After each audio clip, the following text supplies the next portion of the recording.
Huwag kang mag-expect na maging successful ka nang walang paghihirap. Remember this, true success comes from endurance and perseverance.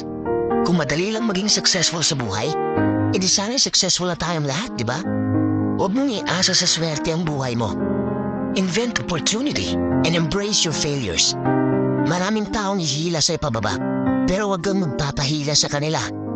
Huwag kang makinig sa mga taong toxic. Oo, mapapagod ka sa iyong paglalakbay.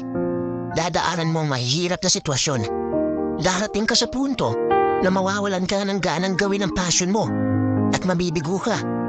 Ang punto ko lang, the next time you fail at something, congratulate yourself. It is an achievement. You're one step closer to actual success.